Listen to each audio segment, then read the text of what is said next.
Awalnya, aku menikahi Dilan karena perjodohan keluarga. Ia tampak sederhana, pendiam, dan terlihat seperti pria yang hidup pas-pasan. Aku tidak pernah benar-benar mencintainya. Bagiku, dia hanya suami di atas kertas. Setiap pagi, aku pergi bekerja di hotel mewah, sementara dia di rumah, sibuk dengan hal-hal yang tak ku mengerti. Aku sering mengeluh pada teman-temanku di kantor. Suamiku itu tidak punya ambisi, kataku suatu hari sambil menunggu kopi. Mereka tertawa, mengatakan aku sabar karena bisa hidup dengan pria seperti itu. Aku hanya tersenyum hambar. Dalam hatiku, aku juga merasa malu. Setiap malam, Dilan selalu menyambutku dengan senyum lembut.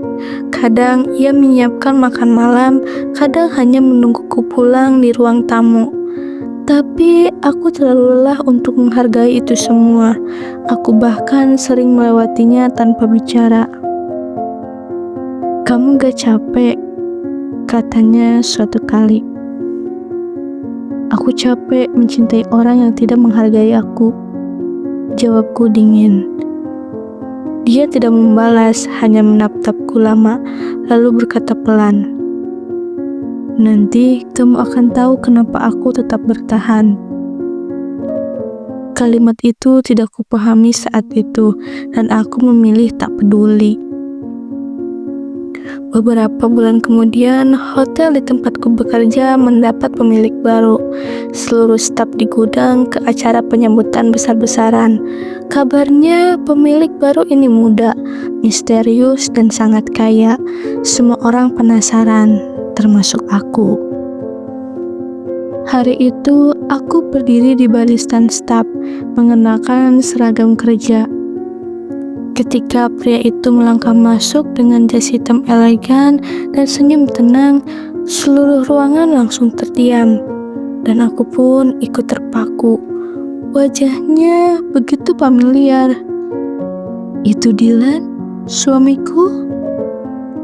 Aku tidak percaya, tanganku gemetar. Semua orang bertepuk tangan menyambutnya, memanggilnya Tuan Dilan Wang, pemilik baru Dilan Group Hotel.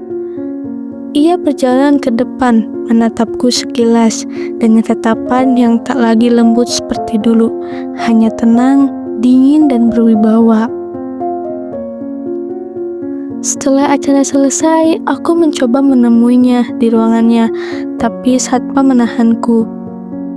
"Maaf, tamu tanpa janji tidak bisa masuk." Rasanya seperti ditampar kenyataan. Dulu aku sering meremehkannya, sekarang dia orang yang bahkan tak bisa kutemui dengan mudah. Beberapa hari kemudian, aku dipanggil ke kantornya. Jantungku berdetak cepat. Ia duduk di balik meja besar mengenakan setelan rapi. "Silahkan duduk, Nona Lian." Aku menunduk, merasa kecil sekali. "Aku tidak tahu kamu kaya?" Ia menyela. "Aku tidak pernah ingin kamu mencintaiku karena uang." Air mataku menetes tanpa bisa kutahan. Semua kenangan tentang bagaimana aku memperlakukannya muncul seperti film di kepala. Betapa sering aku merendahkannya, betapa sering aku membuatnya merasa tidak cukup. Tapi dia tidak pernah marah, tidak pernah meninggalkanku. Aku dulu ingin hidup sederhana bersamamu, tapi kau selalu sibuk mencari kesempurnaan yang tak pernah ada. Kata-katanya seperti belati, tapi aku tahu dia benar. Aku hanya bisa menunduk dan menyesal. Beberapa hari kemudian, aku mulai bekerja seperti biasa, tapi suasana hatiku tak pernah sama lagi. Setiap kali melihatnya lewat, aku merasa campuran antara kagum dan penyesalan. Dan ia tampak bahagia menjalankan perusahaannya, sementara aku hanya bisa mengamati dari jauh. Suatu sore, aku menerima pesan darinya. Makan malam pukul 7, restoran rooftop. Hatiku berdebar. Saat aku datang, meja sudah tertata indah. Pemandangan kota berkilau di bawah cahaya malam. Dylan duduk di sana menatapku dengan senyum kecil. Aku tidak mengundangmu untuk mengungkit masa lalu. Aku hanya ingin kau tahu, apakah kali ini kau mau mengenalku bukan karena harta atau status, tapi sebagai pria yang mencintaimu. Aku menatapnya lama, dan untuk pertama kalinya, aku melihatnya bukan sebagai suami yang gagal, tapi sebagai pria yang luar biasa yang pernah kuabaikan. Aku menunduk, air mataku jatuh di pipi. Aku bodoh.